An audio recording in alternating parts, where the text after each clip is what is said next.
todas y todos en este centro de formación de la Cooperación Española en la clausura del Mujer por Derecho, herramientas para el empoderamiento político de las mujeres.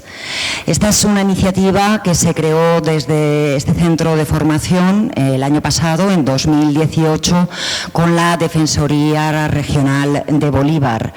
En este proyecto nació de la necesidad de potenciar acciones que se vienen desarrollando desde hace muchos años con las organizaciones de mujeres de Cartagena y Bolívar para contribuir a su empoderamiento, el resarcimiento de sus derechos, la sensibilización a la ciudadanía y el impulso a la generación de políticas públicas sensibles al género por parte de las instituciones públicas.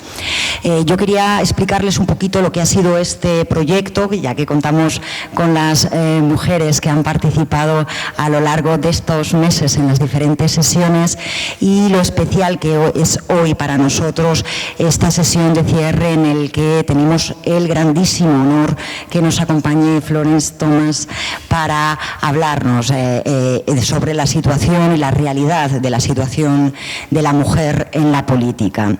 Este proyecto empezó, como les comentaba, en 2018 y durante ese año tratamos de diferentes temáticas en torno a la violencia de género. Este año, en 2019, hemos estado hablando y trabajando sobre el empoderamiento político de las mujeres. Además, como resultado de estas diferentes sesiones que hemos tenido, 6 sesiones, una cada 15 días, de una duración media de 3 horas, las diferentes participantes debían socializar todo el trabajo realizado.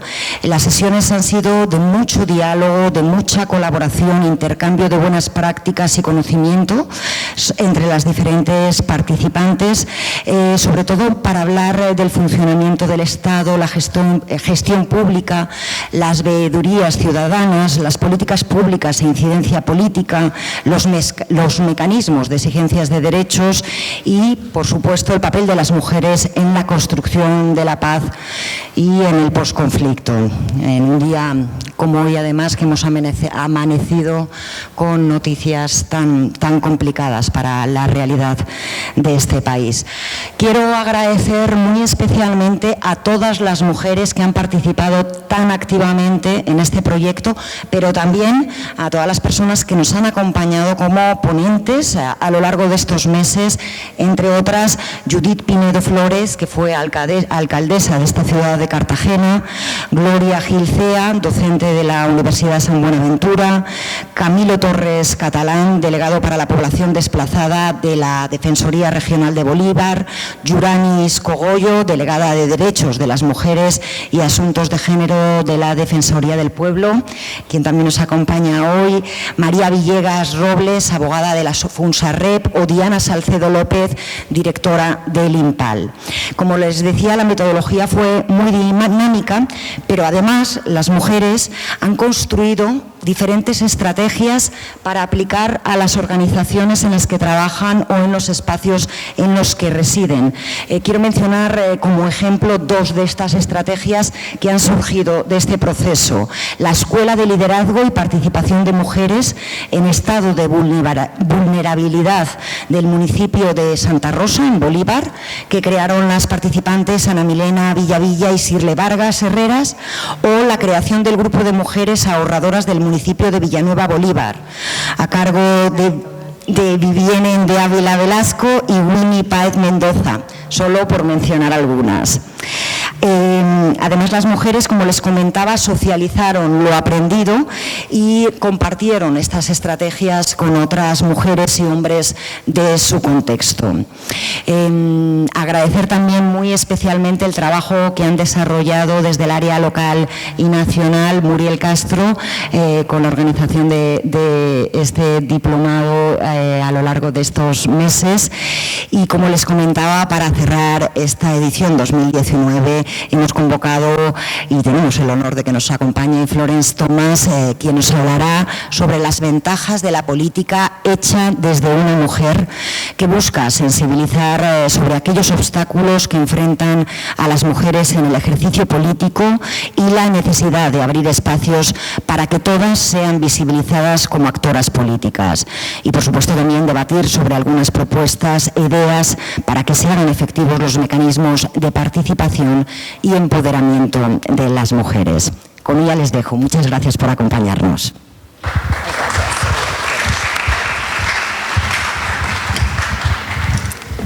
Pues buenas tardes a todas y a todos, y de verdad muchas gracias a Sofía por la invitación, además en este lugar tan bello donde estoy. Claro, hubiera sido chévere un poquito menos de calor, pero bueno. Supongo que todas las mujeres que siguieron este curso están en la primera fila aquí, más o menos. ¿Sí?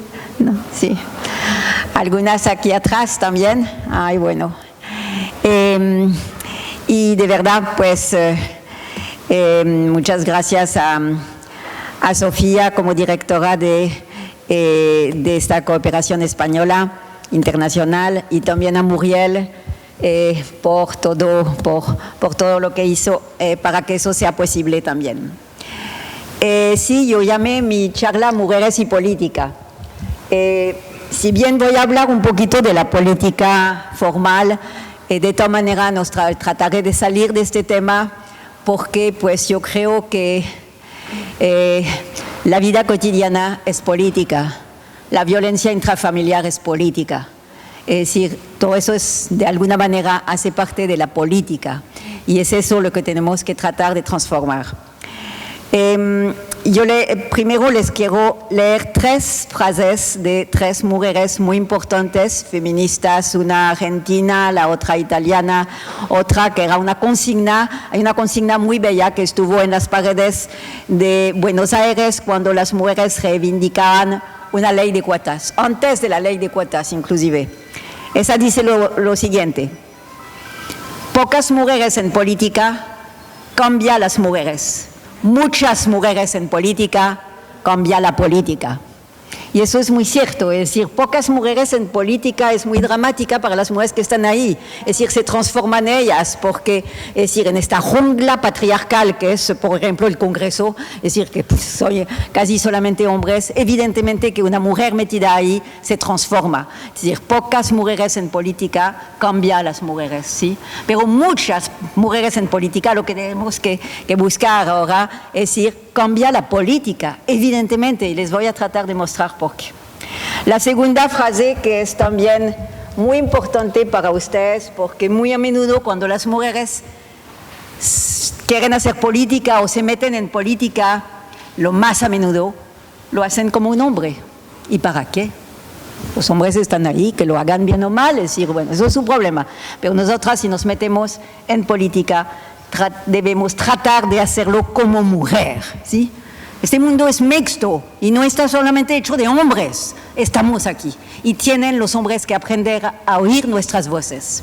Entonces la segunda frase dice lo siguiente: si una mujer entra en política, debe entrar con su historia y no a pesar de su historia.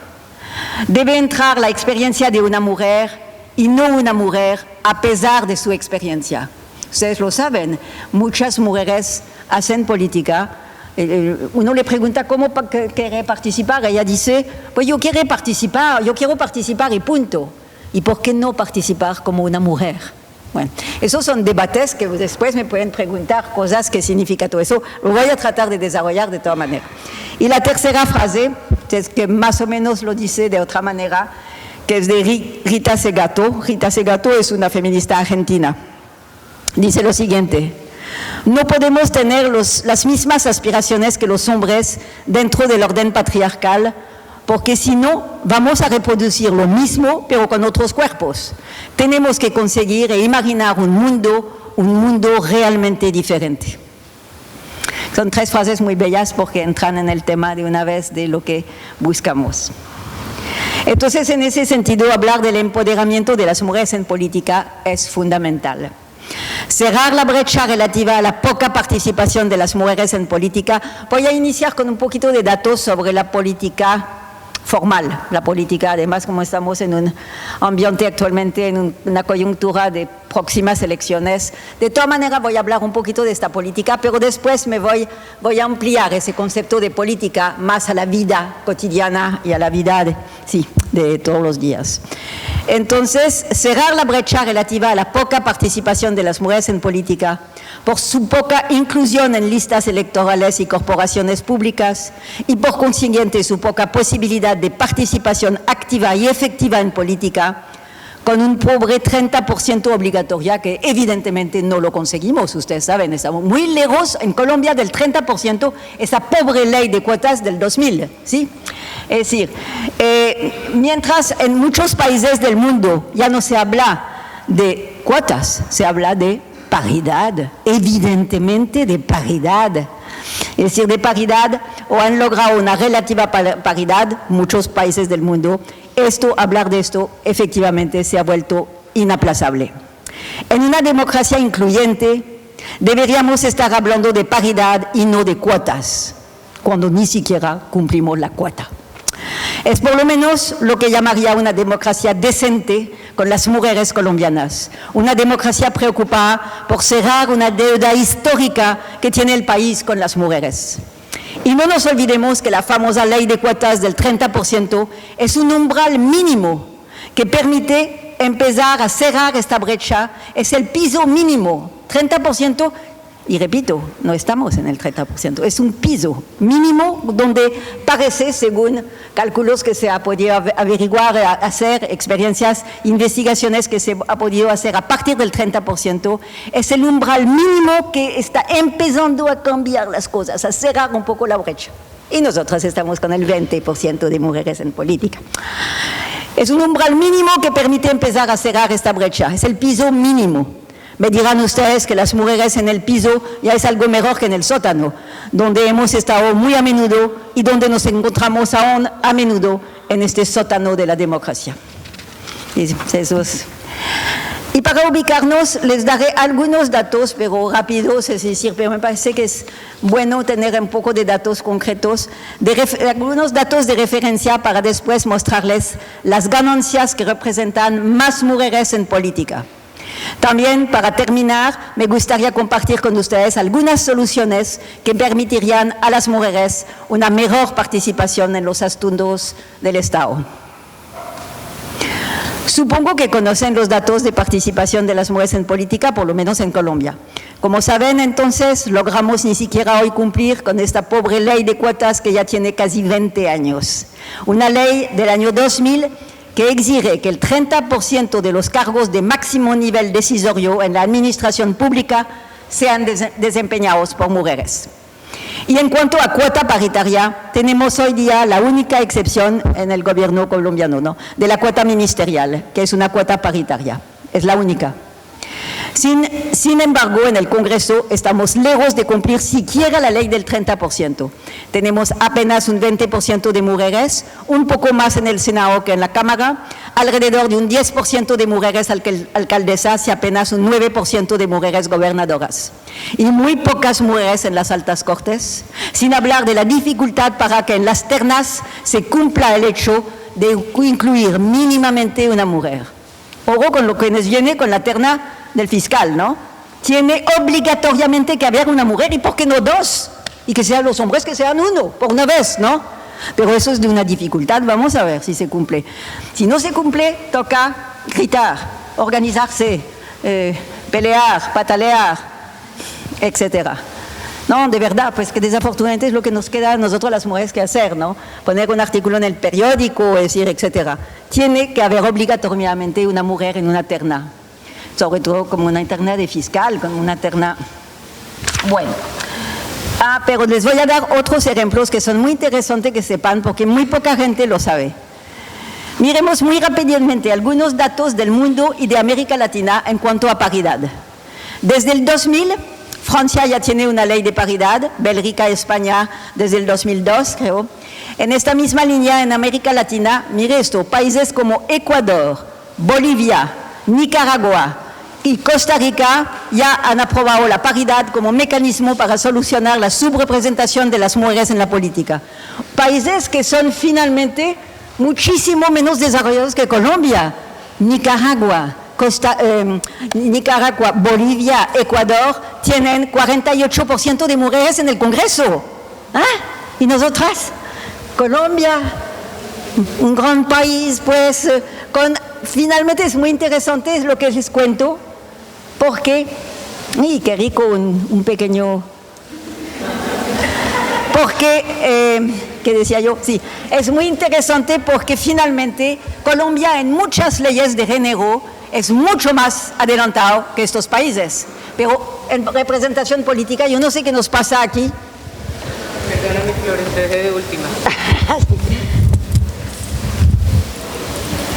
Bueno, entonces eso para mostrarles algunos datos que es bueno saber, que es bueno conocer, para que ustedes sepan.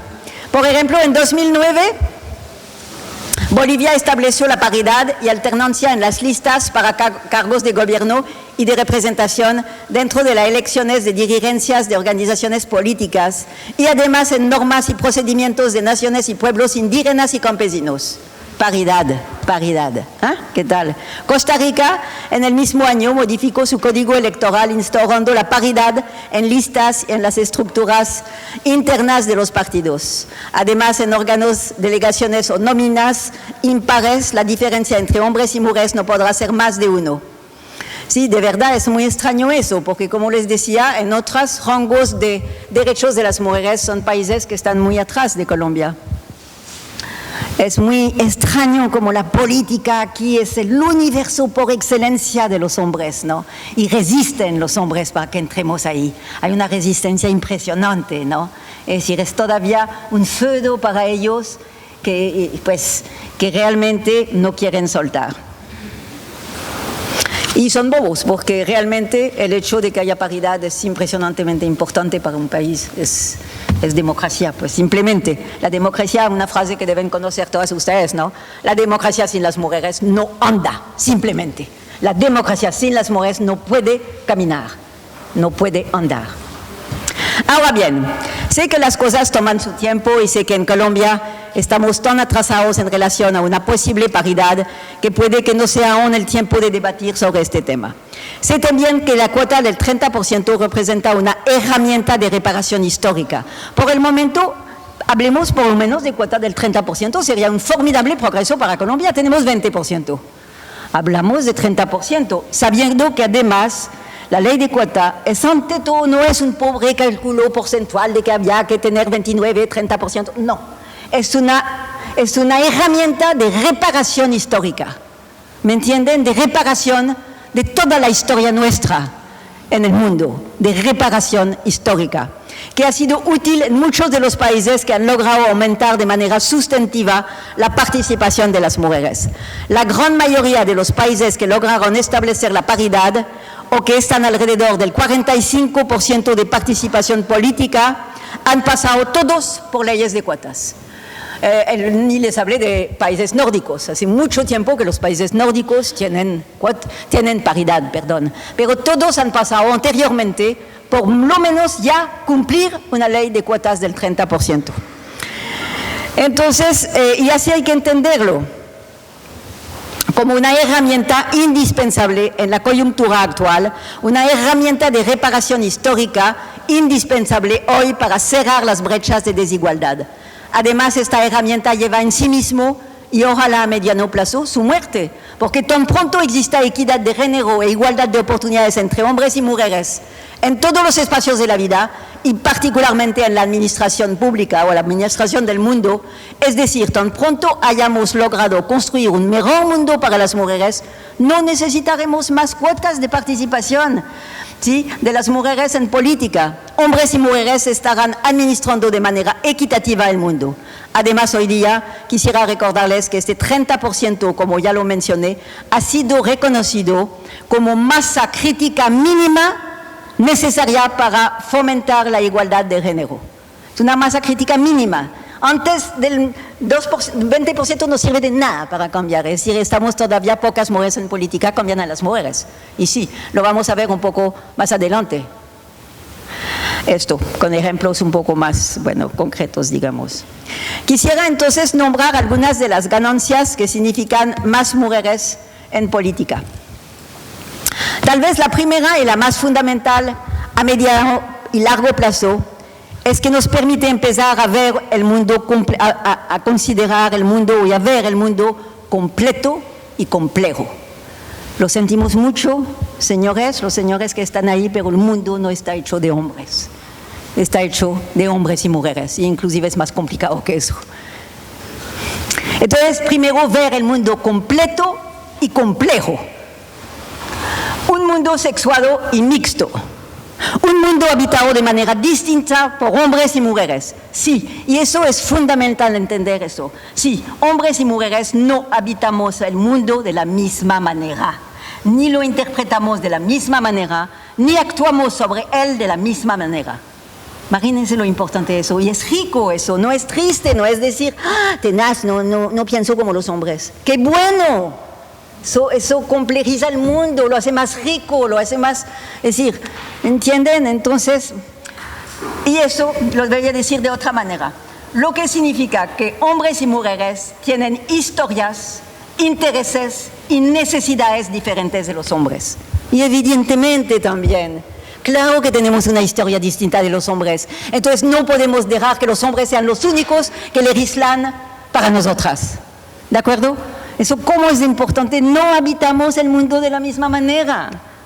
Y con eso no estoy haciendo ninguna crítica a los hombres. Los hombres lo habitan como tienen que habitarlo. ¿De acuerdo? Con su historia de poder.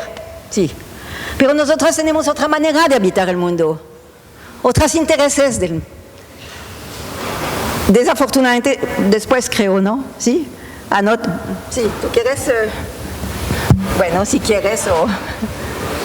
No, lo que tú dices es que el 30% no hay derecho de igualdad, porque el derecho de igualdad es claro, es la paridad, lo que llamó paridad. ¿De acuerdo? Es lo que llamó paridad, les mostré eso, sí. Claro, el 30% es una pobre herramienta, sí, pero es una herramienta que nos debe servir actualmente. Estamos en el 20%.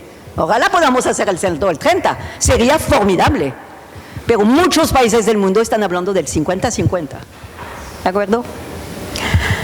Entonces, porque como lo decía, hombres y mujeres tienen historias, intereses y necesidades diferentes. Nuestras vivencias, la historia de nuestros cuerpos y de nuestras prácticas han sido y siguen siendo afortunadamente distintas, y esto se tiene que reflejar en lo político, evidentemente. No podemos seguir confiando solo en los hombres para administrar un mundo hecho de hombres y mujeres. Es simple como eso. Sabemos hoy, porque tenemos cifras que todo el mundo conoce, que ni la buena voluntad, ni la mal llamada feminización de las esferas culturales y educativas, por lo menos en Colombia, fueron suficientes. El peso de las estructuras patriarcales, cuando digo patriarcales me entienden, ¿cierto? Patriarcales machistas, el peso de las estructuras patriarcales milenarias sigue siendo más fuerte que toda la buena voluntad del mundo. Y si no me creen, pregúntelo a las pocas mujeres que se han metido valientemente en política. Pregúnteles hoy a Andrea María Robledo, a Juanita Gobertus, a Claudia López, a Andrelica Lozano y a tantas otras quienes tratan o trataron de resistir a los embates de este mundo patriarcal, a sabiendas además que la política es el universo por excelencia de los hombres. Les cuento un paréntesis, un cuentico no, algo cierto. Una noche que yo me encontré con Juanita Gobertus. ¿Sabes quién es Juanita Gobertus? Esa mujer que está en el Congreso y que está haciendo algo tan bueno para las mujeres. Es decir, ella me contó que estaba hasta aquí de los hombres en el Congreso, que la saludaban siempre así. Hola niña, ¿cómo estás? Hola niña, ¿hasta cuándo vamos a ser niña? Y ella finalmente se compró una camiseta donde puso, me llamo Juanita y no niña. Hola niña, tiene 35 años, pero es mujer, entonces somos niñas, somos mi amor, somos... No, pues que es insoportable eso, es insoportable. No sé si los señores pueden pensar eso, que nos llamen niña, mire lo que refleja como estereotipos culturales. No, niñita, peor. Ay, no, por favor, es un nombre de cédula, Juanita. Se llama Juanita Gobertus. Su nombre. Pero de todas maneras no tiene nada que ver. Es decir, Juanita no es niña. Ay, no, pero no me vengan con eso. La pobre Juanita, no, Juanita es un nombre de cédula. Juan es diminutivo, ¿y qué? ¿Eso le hace niña? Ay, no, por favor, no, bueno, cerramos la paréntesis. No va a ser, no.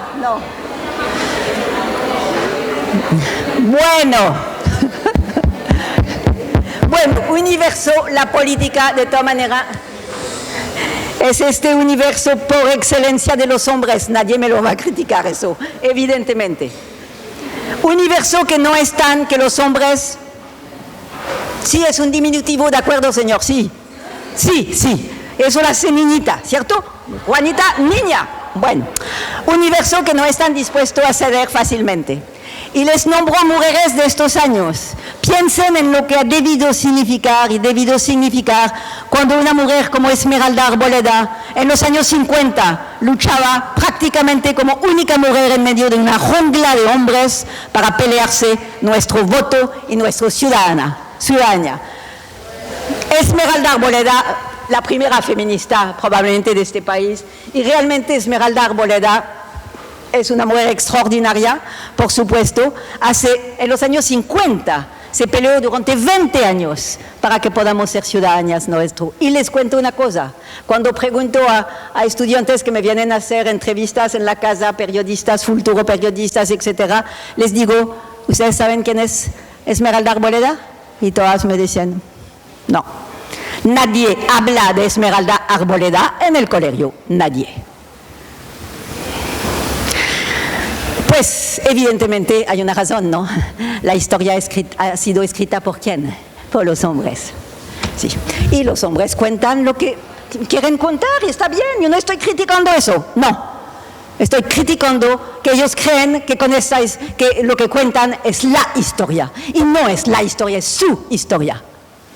Afortunadamente ahora hay historiadoras feministas, hay economistas feministas, hay sociólogas feministas, hay economistas feministas como Cecilia López, etcétera, etcétera. Es decir, no hay muchas todavía, pero menos mal que las hay.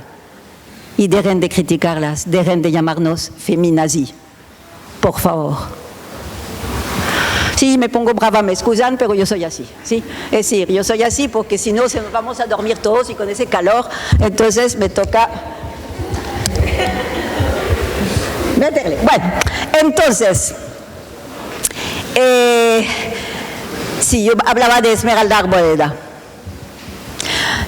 porque esa ha sido la historia, es decir, nuestra historia no ha sido todavía, no es completa todavía, evidentemente. Una historia que solo hace relativamente poco estamos empezando a recuperar, y en gran parte gracias a las feministas, porque la gran historia ha sido escrita por los hombres. Hay un buen ejemplo actualmente, muy buen ejemplo, con las mujeres del Bicentenario.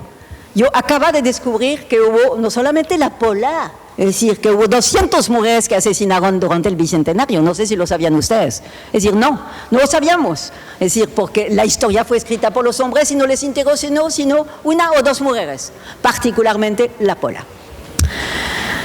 Es bien interesante eso, es bien interesante saber que Polas hubo por lo menos 200. Yo no lo sabía. Pues claro, además yo no estudié bachillerato aquí, pero es para mostrarle cómo les cuentan la mitad de las cosas, ¿sí? Bueno, ahora bien, esta apuesta de paridad tiene otras ventajas. Además de ampliar la democracia, haciéndola mixta y permitiendo el juego de las diferencias en su interior, empodera a las mujeres capacitándolas para el ejercicio del poder político, a sabiendas que ese es un poder para hacer y realizar cosas y no un poder que se ejerce sobre los demás. Ojo con esta noción de poder, ¿no? Es decir, lo que queremos nosotras es poder para hacer cosas, para poder hacer cosas para la comunidad, para etcétera, ¿cierto? No un poder que se ejerce sobre el otro, por supuesto. Y eso es importante entenderlo porque las mujeres acaban de nacer a lo político y todo es relativamente nuevo para ellas. Nacer a la palabra, nacer a la ciudadanía, nacer a la participación política, inaugurar un estatus de sujetas de derecho y de deseos, un estatus de sujetas participativas, es una enorme ventaja para nosotras. Nos permite inaugurar, mientras los hombres no hacen sino repetirse. Y es cierto, en política, bueno, no todos los hombres, ¿no? La mayoría. El milenio, que de hecho hubiéramos debido lograr para el 2015, y estamos en el 2019. Finalmente, y antes de abordar algunas soluciones capaces de transformar la vida de las mujeres, quisiera decir a los miedosos y a los críticos ante los avances de las mujeres, no solo en política, sino en todas las esferas de la vida, que no tienen nada que perder los hombres y mucho para ganar. Sí, ganan los hombres al reconocer en las mujeres a sus pares, no a sus subordinadas. Ganan también la sociedad entera al integrar a las mujeres a sus estructuras, a sus funciones y a sus procesos. Y pediría a todos y a todas que entiendan a esos avances, a esos 30%, 40% o 50% como un símbolo, más que como un pobre cálculo porcentual. La participación de las mujeres en política es hoy día un símbolo de democracia, de decencia y de modernidad. Y definitivamente, sin las mujeres, la democracia seguirá siendo incompleta. Entonces, ahora les voy a tratar de concretizar un poco eso, darles algunas soluciones posibles para mejorar la presencia de las mujeres, no solo en la política formal, pero también en los espacios de la vida cotidiana, etc. Yo creo que la primera cosa que tenemos que hacer es promover la igualdad de oportunidades entre los sexos, entre los hombres y las mujeres, y relacionarla con el desarrollo del país y la construcción de paz, entendiendo el desarrollo menos en términos de fríos cálculos, frías cifras tan apreciadas por la econometría, sino en nuevas concepciones del desarrollo y de la economía, generada muy a menudo por los aportes de economistas con sensibilidad de género, de mujeres feministas y de la ética feminista. Y eso es muy importante, lo vamos a ver, es decir, ahora cómo es de importante que muchos economistas se están dando cuenta de que sin la participación de las mujeres, sin una cuota mínima que estemos ahí participando y diciendo lo que queremos realmente para este mundo, es decir, el desarrollo se estanca, evidentemente. Ampliar la libertad y la autonomía de las mujeres sin enfrentarse a violencias, discriminaciones culturales, ni tener que sufrir desventajas, debería ser el fin último del desarrollo y sobre todo de la paz. Por lo menos lo plantea así un gran filósofo economista bengalí, Amartya Sen, y para este propósito cerrar la brecha que existe entre oportunidades de los hombres y oportunidades de las mujeres es tarea primordial. Y además, según un estudio de la Universidad de Harvard, realizado en 174 países y difundido por la revista Foreign Policy, el mejor indicador de la viabilidad de paz de un país no es su nivel de riqueza, ni la calidad de su democracia, ni la identidad étnico-religiosa de la población, sino el estatus de las mujeres en la sociedad. Y vuelvo a decirlo en otras palabras, no es posible alcanzar el desarrollo humano y la paz sin el desarrollo de las mujeres, ni afianzar la democracia sin la plena participación de las mujeres en todos los espacios de la vida. Otro campo sobre el cual hay que abrir los ojos es el de la discriminación de las mujeres en la actividad económica. Esto es fundamental y vamos a hablar un poquito ahí de la famosa ley justamente de Cecilia López, la ley de economía del cuidado, que se llama, si quieren, antes ya hablábamos de la doble jornada de trabajo. Ahora hablamos de la economía del cuidado. Les voy a explicar muy rápidamente lo que es. Pero primero miramos eso, la discriminación de las mujeres en la actividad económica. Hechos que se traducen en menores ingresos. Ustedes saben que en Colombia hay una diferencia del 20% entre lo que gana un hombre y en lo que gana una mujer, haciendo el mismo trabajo y con la misma hora de vida en el sector privado, evidentemente, ¿sí? En la Universidad Nacional, por ejemplo, de la cual soy yo, los profesores ganan lo mismo con sus horas de vida. Pero tan pronto estamos en el sector privado, una mujer enseguida se le propone algo menos que un hombre. Y como en general necesita urgentemente trabajar, porque a veces es jefa de hogar, Ella dice, y estoy dispuesta a empezar mañana, señor. Sí, ya. Sí. Entonces, menores ingresos, y eso es verdad, es el cálculo, no me invento las cifras, yo soy investigadora también, no me invento ninguna cifra. Actualmente, la diferencia de salario entre hombres y mujeres en el sector privado es 19%, les diré el 20%, pero es más o menos el 19%. Un hombre que gana 100 pesos, una mujer gana 80 pesos. Brechas salariales, que es absolutamente vergonzosa, la persistencia de techos de cristal. Techo de cristal significa simplemente que hay una limitación velada de la ascensión laboral de las mujeres por múltiples factores culturales. ¿Sí? Es eso el techo de cristal. Nos hace creer que todo es transparente, ¿no? Que las mujeres podemos subir lo mismo que los hombres a la misma velocidad. Resulta que nosotras tenemos un momento que se llama la edad reproductiva. Podemos tener 2 hijitos en la casa y evidentemente es difícil hacer un posgrado a las 7 de la noche. ¿Qué hacemos? Bueno, es decir, mientras no se entiende eso se llama techo de cristal. Tenemos un momento de la vida donde vamos más lentamente que los hombres, pero por factores de la vida cotidiana, de la cultura, de todas las barreras que nos pone la cultura. Y cuando nos inscribimos a un curso de noche, la suegra viene y nos dice, ay, entonces, ¿quién va a calentar la sopa a mi hijito? Bueno, y exagero, por supuesto estoy haciendo caricaturas, pero es para que yo sé que las mujeres ahí que me hacen así, yo sé qué significa. Entonces, eso es lo que yo llamo techo de cristal. Techo de cristal es la dificultad para nosotras en cierto momento de nuestra vida, por factores culturales, estereotipos de género, de avanzar tan velozmente como los hombres. Bueno, evidentemente que viene de las diferencias entre hombres y mujeres en cuanto a las responsabilidades ante las tareas domésticas y el cuidado de otras personas.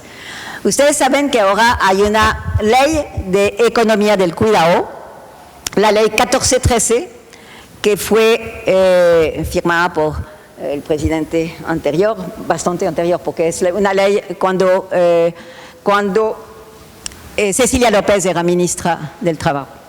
Esta ley es muy interesante, se llama Economía del Cuidado y muestra que, les voy a decir, que las mujeres, mientras trabajan diariamente 7 horas al día, no remuneradas, los hombres trabajan 3 horas no remuneradas. ¿Sí? Trabajamos más del doble de los hombres en horas no remuneradas que una mujer que puede ser maestra, que puede ser trabajar en una fábrica, que puede ser... No, yo estoy hablando de mujeres que trabajan. Ustedes saben perfectamente que cuando empuja la puerta de su casa, ya, todo es para hacer. Antes llamábamos eso en los viejos de mi generación la doble jornada de trabajo. Ahora lo llamamos la economía del cuidado. Y este trabajo no remunerado sustenta todo el mundo. Sin ese trabajo no remunerado de las mujeres, sin esta economía del cuidado, nosotras las mujeres que cuidan la vida, que la hacen fluir, que limpian el piso, que van a la visita del pediatra, que preparan, que cambian las sábanas, es que es impresionante lo que hacen las mujeres. Somos magas las mujeres, ¿eh? A veces cuando lo pienso digo, ¿por qué no nos han reconocido eso? La famosa economía del cuidado, una ley bellísima.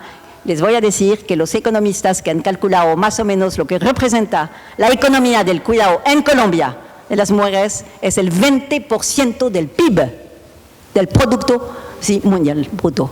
Es decir, el 20%, claro que eso no es así, no lo contabilizan así, pero hay muchos cálculos que muestran, o sea, que nosotras, las mujeres sustentan el mundo, absolutamente. Cecilia López nos mostraba un triángulo así y nos mostraban que arriba estaban los valores de Ecopetrol, la economía formal, y abajo la economía del cuidado.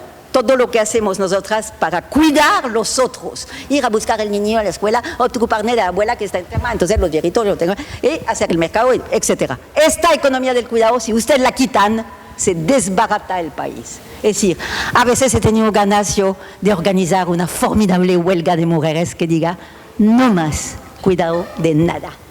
¿Nos ponemos de huelga? No. Formidable. No tendemos la cama. No tendemos la cama, no lavamos la ropa, no vamos al pediatra con el niño, no ocupamos de la suegra que está enferma, no vamos a donde... huelga, pues el mundo no puede seguir, simplemente. Entonces, ¿por qué no se ha reconocido eso desde hace años sola? Lo que hacemos, todas estas horas no remuneradas que hacemos nosotras. Todas. Claro, los sectores, yo no hablo del estrato 6 o 5, que tienen otra señora que hace todo. Sí, y esta sí la pagan. Bueno, pero es decir, la gran mayoría de las mujeres de este país, las mujeres populares de este país, tienen doble o tres.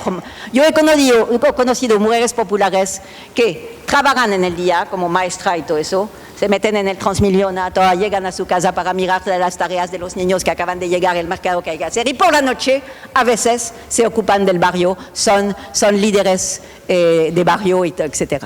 Es formidable, eso, ningún hombre hace eso, de verdad. De verdad, y no le digo como venganza a los hombres, no lo tomen así, los hombres que están ahí, me excuso si lo toman mal, pero yo soy una mujer que se entiende súper bien con los hombres, yo no tengo ninguna... ¿Me entienden? Es decir, el feminismo no es una guerra de sexos, por favor. Me entiendo muy bien con los hombres, me parece. Yo reconozco su formidable fragilidad al lado de su poder. Son terriblemente frágiles los hombres. Lo que pasa es que tienen una manera... Bueno, eso es otro capítulo, cierro paréntesis, si quieren. Bueno, entonces, soluciones, ¿dónde estaba yo? La economía del cuidado. Mire, hay una cosa que ella resumió muy bonito, que llama los 4 R. Lástima lo pronuncio mal porque tengo este acento francés, bueno, no importa. Los 4 R son reconocer, reducir, nuestra jornada de trabajo, redistribuir y remunerar. Bonito eso, ¿eh? Reconocer lo que hacemos en la casa, esta doble jornada. Reducir nuestras horas, tenemos que compartir con los hombres. Redistribuimos y remunerar. Remunerar algunas cosas de cuidado. Un momento hace tiempo, las feministas estaban pidiendo de pronto salario para lo que hacemos en la casa. Pero eso sí, no, finalmente no queremos esto, queremos que se redistribuya entre él y yo. Simplemente que no tenga 7 horas o 5 horas más que él en la casa no remunerada. Es eso lo que queremos. Eso de remunerar, hay actividades de cuidado que hay que remunerar. Ustedes saben que 90% del cuidado a los enfermos, Alzheimer, etcétera, los enfermos ¿sí? graves, son mujeres. Son las cuidadoras, que es un trabajo terrible, ¿sí? Que muy duro. Esos son mujeres. Hay actualmente algunos más hombres que se meten en eso. Cuando entré en la Nacional hace 52 años en la universidad, es decir, la carrera de enfermería, no había hombres. Ahora hay 20% de hombres en enfermería. 25. Eso ha cambiado y eso es muy chévere, qué bonito, ¿sí?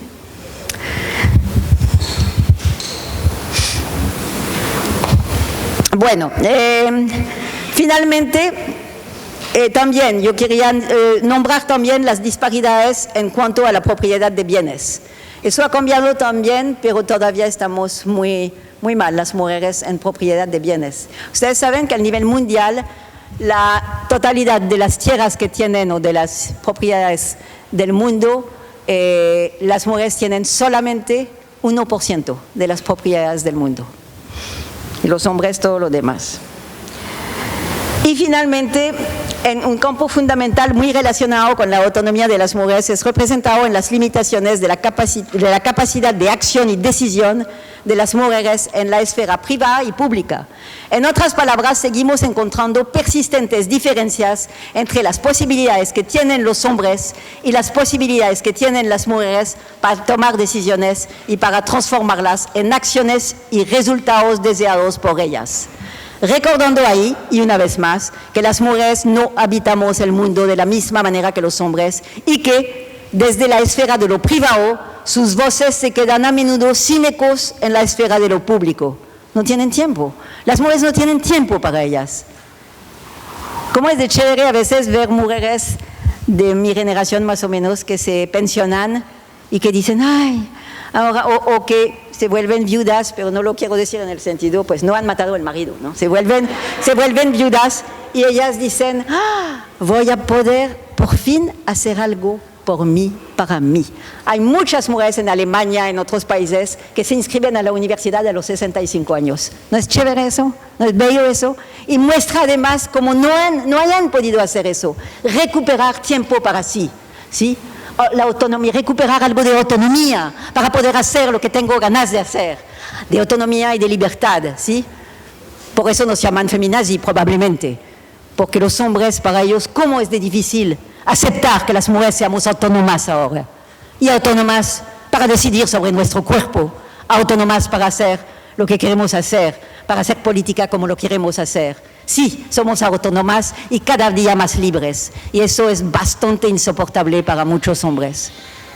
Y es una de mis hipótesis que termina a veces en feminicidio. Por algo, hay una canción que dice, si no eres mía, no serás de nadie. Prefiero matarte. Aún si me mató después, pues es atroz eso, como así, que si no eres mía. Nadie es de nadie. Nadie es de nadie, ni en el más grande de los amores. Olviden esos jovencitas ahí que están. No están tan jovencitas, menos mal. Menos mal, ya saben. Pero a veces lo aprende uno con mucho dolor, todo eso. Bueno, habría que repensar también el urbanismo, repensar la ciudad, las ciudades tampoco hechas para las mujeres. Sí, eso es muy importante, ¿no? Todo lo que es urbanismo y género actualmente, que hay mucho trabajo sobre eso, sobre todo en momentos de los POT, ¿sí? De los planes de ordenamiento territorial. Es decir, si usted tiene, me lo van a entender enseguida algunas mujeres aquí, si ustedes tienen un familiar que está en una silla de ruedas, en Bogotá no se puede. No hay un solo andén que funcione para una silla de ruedas, ni uno. Es decir, pero eso, ¿quién va a estar detrás ahí tratando de sacar a esta niña en silla de ruedas o a este hombre en silla de ruedas? Eso es dramático. Es decir, realmente las ciudades no están pensando. A veces simplemente para ir a pasear un niñito en un coche en el parque al lado. En Berlín, después de la Segunda Guerra Mundial, cuando volvieron a construir a Berlín, que fue arrasado, pues había un plan, existe todavía evidentemente, que a cada manzana de edificios había que hacer un gran parque para ancianos, niños, chiquitos, silla de ruedas, todo eso. Entonces imagínense el número de parques que hay en una ciudad como Berlín, ¿sí? Aquí vayan a Bogotá, en el sur de Bogotá. El sur de Bogotá es en cemento, ni siquiera hay árboles, es decir. Entonces, ¿cómo es de bonito esos capítulos, no? El urbanismo y el género. Entonces, habría que repensar también el urbanismo, repensar las ciudades tampoco hechas para las mujeres. En fin, es probablemente el mundo entero que hay que repensar. Un mundo que ha sido diseñado sin las voces de las mujeres, sin tomar en cuenta algo tan fundamental como lo es el hecho de que los hombres y las mujeres habitan el mundo de manera distinta, otra vez lo repito. Efectivamente, en muchas partes del mundo y por supuesto en Colombia, las mujeres tienen menos voz y poder en la toma de decisiones que los hombres, tanto a nivel de sus hogares como de la comunidad y de la sociedad. Hecho que tienen un inmenso impacto en la falta de bienestar para las mujeres. Y profundamente ligado a esto encontramos el capítulo de la muy insuficiente y persistente representación de las mujeres en las estructuras políticas, como lo había mencionado. En general, estas disparidades de oportunidades entre hombres y mujeres están fuertemente arraigadas en roles de género y normas socioculturales que además tienden a reproducirse de una generación a la siguiente. En ese sentido, los procesos de cambio, lo sabemos, son de muy larga duración. Sin embargo, es necesario mencionar ahí fenómenos de poca voluntad política que se expresarán en escasas y o nulas intervenciones institucionales o de escasas políticas públicas, a veces difíciles de aplicar. Además, hay un capítulo muy importante actualmente para las mujeres que se meten en política, es el famoso capítulo de los presupuestos sensibles al género.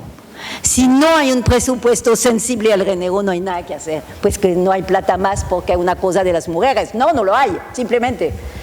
Eso es muy importante, es una noción que toda la gente que se mete en trabajo con comunidad, en trabajo político y todo eso, tiene que estar muy alerta de eso. Es decir, presupuestos con sensibilidad de género. Es el momento que sus futuros alcaldes, alcaldesas lo sepan, ¿no? Es decir, eso debería estar presente en los programas de las próximas elecciones. Presupuestos sensibles al género. Si no, no vamos a cambiar nada de lo que estoy diciendo. Es que cuesta cerrar brecha, cuesta mucho cerrar la brecha.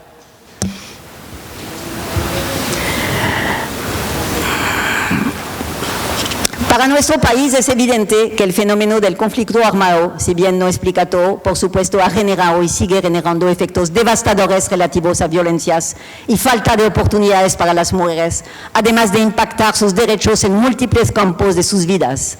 Es por eso que con la posible firma, como se firmó el acuerdo de paz, se esperaba que las voces de las mujeres serán escuchadas y tomadas en cuenta para una efectiva participación de ellas en los caminos de la paz. Aun cuando, como lo saben ustedes, ha sido muy difícil la participación de las mujeres y la escucha de sus voces en estas negociaciones de paz, pero ha sido posible gracias a una muy valiente subcomisión de género que pudo ir a La Habana para hablar, para descubrir lo que significa ser. También somos víctimas del conflicto armado, hombres y mujeres, de manera distinta. Con eso no estoy diciendo que los hombres no han sufrido con el conflicto armado, han muerto en el conflicto armado.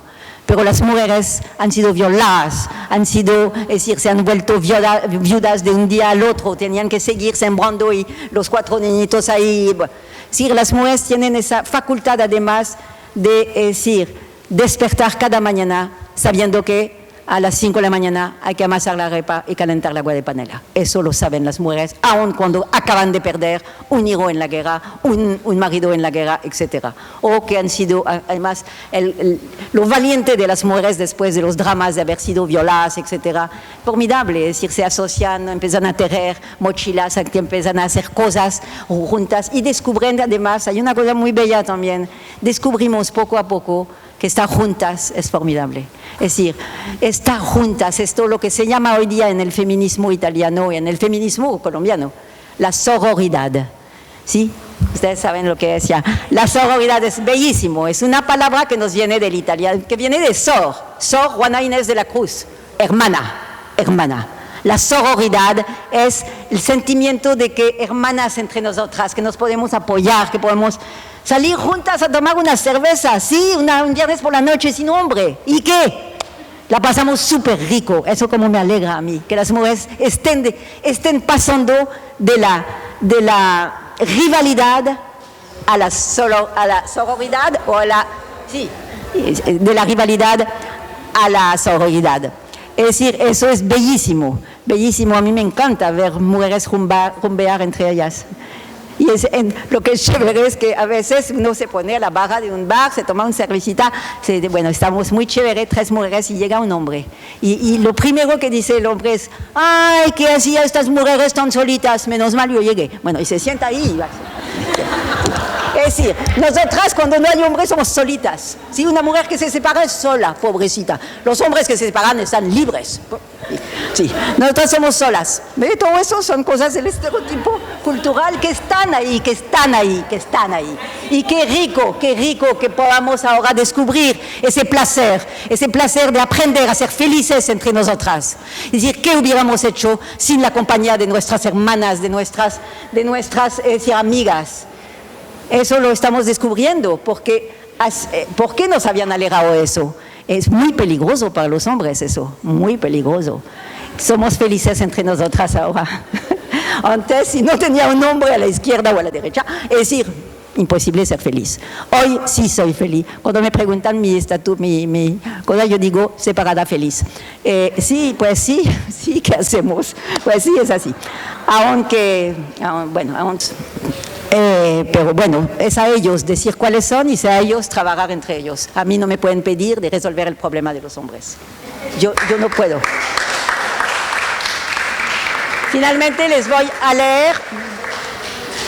leer una frase que termina, que es muy bella, que resume de pronto todo eso. Pero ahí pongo mis gafas porque es una frase.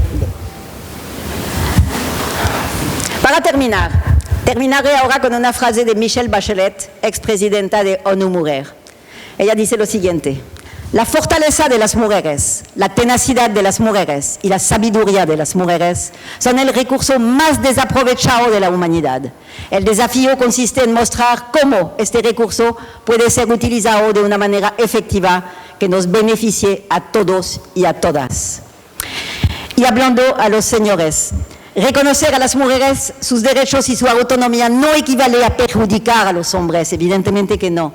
De hecho, es la mejor garantía de equilibrio y progreso en nuestras sociedades.